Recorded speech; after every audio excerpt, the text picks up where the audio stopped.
በስመ አብ ወወልድ ወመንፈስ ቅዱስ አሃዱ አምላክ አሜን። የተወደዳችሁ የእግዚአብሔር ቤተሰቦች የእናታችን የእመቤታችን የቅድስት ድንግል ማርያም የአስራት ያደራ ልጆች በወደደንና ባፈቀረን በጌታችንና በአምላካችን በመድኃኒታችን በኢየሱስ ክርስቶስ ፍጹም ሰላምታ እንደምን ለዚህ ሰዓት ደረሳችሁ? አሜን። የአምላካችን የመድኃኒታችን ኢየሱስ ክርስቶስ ስሙ ከአጽናፈ ዓለም እስከ አጽናፈ ዓለም ከፀሐይ መውጫ እስከ ፀሐይ መግቢያ ድረስ የከበረና የተመሰገነ ይሁንልን። እንዲሁም አትለየውምና እናቱ እናታችን እመቤታችን ቅድስት ድንግል ማርያም ስሟ የከበረና የተመሰገነ ይሁንልን። ቅዱሳን መላእክት፣ ቅዱሳን ጻድቃን፣ ቅዱሳን ሰማዕታት እንደየክብራቸውና እንደየማይረጋቸው የከበሩና የተመሰገኑ ይሁኑልን። እንኳን ለአባታችን ለአቡነ ሀብተ ማርያም ወርሃዊ መታሰቢያ በዓል እንዲሁም በዚህች ዕለት ታስበው ለሚሉ ቅዱሳን ወርሃዊና ዓመታዊ ክብረ በዓላቸው በሰላም አደረሳችሁ አደረሰን። ከዚህ በመቀጠል በሐምሌ 26 ቀን የሚነበብ ስንክሳር እናሰማለን። አንድ አምላክ በሆነ በአብ በወልድ በመንፈስ ቅዱስ ስም ሐምሌ 26 በዚህች ቀን መልካም ሽምግልና የነበረው የእመቤታችን ድንግል ማርያም እጮኛ ድካሟን ለመሳተፍ ክብር ይግባውና ለጌታችንም አሳዳጊው ለመሆኑ የተገባው ጻድቅ ዮሴፍ አረፈ።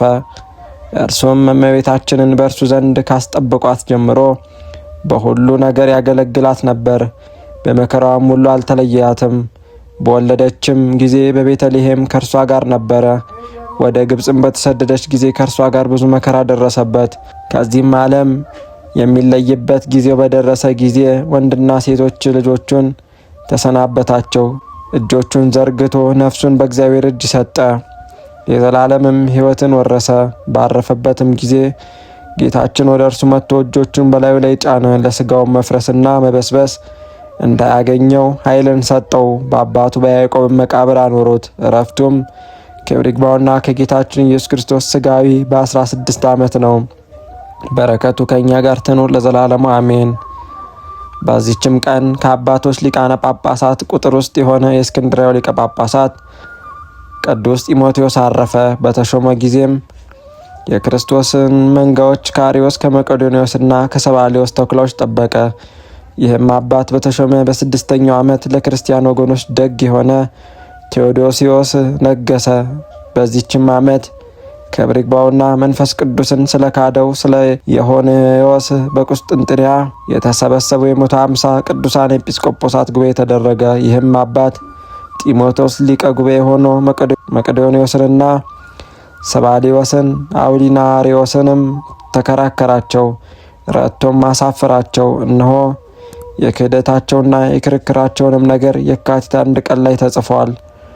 ከዚህም በኋላ ይህ አባት በሹመቱ ዘመን አብያተ ክርስቲያናትን በማነጽና በሚገባው ስራ ሁሉ በእድሳታቸውም አሰበ። ለመጻተኞችም ቤቶችን ሰራላቸው። መንጋዎቹንም ሁል ጊዜ አስተምራቸው ነበር። በመልካም እውቀትና በትምህርቱ ጣም ሁል ጊዜ በማስረዳቱ በቀናች ሃይማኖት አጸናቸው። ከአርዮስና ከመቄዶንዮስም ወገኖች ብዙዎቹን መልሶ ክብር ይግባውና የጌታችን የኢየሱስ ክርስቶስ ወደ ሆነች የቀናች ሃይማኖት አስገባቸው። በወንጌላዊ ማርቆስ መንበርም ላይ 9 ዓመት ተኩል ኖረ። ከዚያም በኋላ በሰላም አረፈ። ለእግዚአብሔር ምስጋና ይሁን፣ እኛንም በጸሎት ይማረን፣ በረከቱ ከእኛ ጋር ትኑር ለዘላለሙ አሜን። በዚችም ቀን ለኢትዮጵያ ሀገር ብርሃንን የገለጠ ቅዱስ አባት አባ ሰላማ አረፈ። ዜናውም እንዲህ ነው። ስሙ ሜሮጵዮስ የሚባል የጥበበኞች አለቃ አንድ ሰው ወደ ህንድ ሀገር ሊያልፍ ወዶ ከጢሮስ ሀገር መጣ። ከእርሱም ጋር ከዘመዶቹ ወገን የሆኑ 2 ብላቴኖች ነበሩ። የአንደኛውም ስሙ ፍሬምናጦስ የሁለተኛውም ኤዴሲዮስ ይባላል። ሲድራኮስ የሚሉትም አሉ። በኢትዮጵያ በኩል ወደ አፍሪቃ ባህር ወደብ ደረሱ። ልቡ የተመኘችውን የኢትዮጵያን ሀገር መልካምነቷን ሁሉ ተመለከተ። ከዚህም በኋላ በድንገት ወንበዴዎች ተነስተው በመርከብ ካሉት ሁሉ ጋር ገደሉት። እኚህ 2 ልጆች ግን ተረፉ። የአገሩ ሰዎችም አገኟቸው። ወደ ንጉሥም ወስደው አንድ እጅ መንሻ አድርገው እነርሱን ሰጡት። ንጉሱም ተቀበላቸው። ከጥቂት ቀኖችም በኋላ ንጉሱ ኤዴስዮስን በፊቱ የሚቆም ጋሻ ዣግሬ አድርጎ ሾመው። ፍሬምናጦስን በገንዘቡ ላይ ሁሉ ሾመው።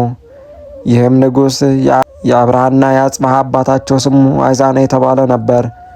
እነርሱ ሕፃናት ሳሉም አረፈ።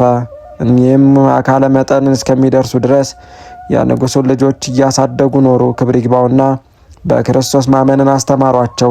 የንጉሱም ልጆች አድገው በነገሱ ጊዜ ኤዴስዮስ ወደ አገሩ ተመለሰ። ፍሬምናጦስ ግን ወደ ግብጽ ሄደ። ወደ እስክንድሪያው ሊቀ ጳጳስ ወደ አባ አትናቴዎስም ደረሰ። የደረሰበትንም ሁሉ ነገረው። ስለ ኢትዮጵያውያንም ሃይማኖት ጳጳስ ሳይኖራቸው ክብር ይግባውና በጌታችን በኢየሱስ ክርስቶስ እንዴት እንዳመኑ ነገረው። አባ አትናቴዎስም በሰማ ጊዜ እጅግ አደነቀ። ፍሬምናጦስም የነጻ ሕዝብ አገር ለሆነችው ለኢትዮጵያ አገር ጳጳስ ይሆን ዘንድ ግድ አለው። ጳጳሳትንም ሾመ። ከታላቅ አክብሮት ጋር ላከው። በአብርሃና በአጽብሃ ዘመነ መንግስትም ወደ ኢትዮጵያ በደረሰ ጊዜ በክብር ተቀበሉት። በኢትዮጵያ አገሮችም ሁሉ የቀናች ሃይማኖትን ሰበከ፣ አስተማረም። ክብር ይግባውና ክርስቶስን የጌትነቱን ብርሃን በሁሉ አገር ገለጠ። ስለዚህም ብርሃንን ገላጭ ሰላማ ተባለ። ሁሉንም አስተካክሎ በሰላም አረፈ። ለእግዚአብሔር ምስጋና ይሁን። እኛንም በዚህ አባት ጸሎት ይማረን፣ በረከቱም ከኛ ጋር ትኑር ለዘላለሙ አሜን። በዚህችም ቀን የአባ ሮዳስና የሳሙኤል መታሰቢያቸው ነው። በረከታቸው ከኛ ጋር ትኑር ለዘላለሙ አሜን። ጌታ ሆይ ከብልጽግናቸው ብዛት የተነሳ ብዙ መባ ካገቡት ይልቅ የድሃይቱን አነስተኛ መባ እንደተቀበልክ ሁል ጊዜ የሚያገለግሉ ኃይላፍ መላእክትን እያሳሰብኩ በችግሬ ጊዜ የማቀርብልን ምስጋና ተቀበል። እናንተም ቅዱሳን ነቢያት፣ የወንጌል ሰባኪያን ሐዋርያት፣ ሰማዕታትና ጻድቃን፣ ትጉሃን መላእክት፣ ፍጹማን ደናግል እንዲሁም ደጋጎች መነኮሳት ሆይ ልጅ አዋቂ ሳይለይ የምንሰበሰብበትን የጉባኤ ቦታ ባርኩ። ይህንን መጽሐፍ ወረቀት አዘጋጅቶ ብርሃንና ደምጦ የጻፈውና ያጻፈውን ከግዕዝ ወደ አማርኛ የተረጎመውን ቃለ ንባቡን በእርጋታ መንፈስና በተመስጦ ሕሊና ያዳመጠ በደለኛን ሁሉ የምታስምር በየጌታ እናቱ በማርያም ጸሎት ኢየሱስ ክርስቶስ በአንድነት ይማረን። የእኚህ ሁሉ ቅዱሳን ጸሎታቸው በረከታቸው ከእኛ ጋር ትኑር ለዘላለሙ አሜን።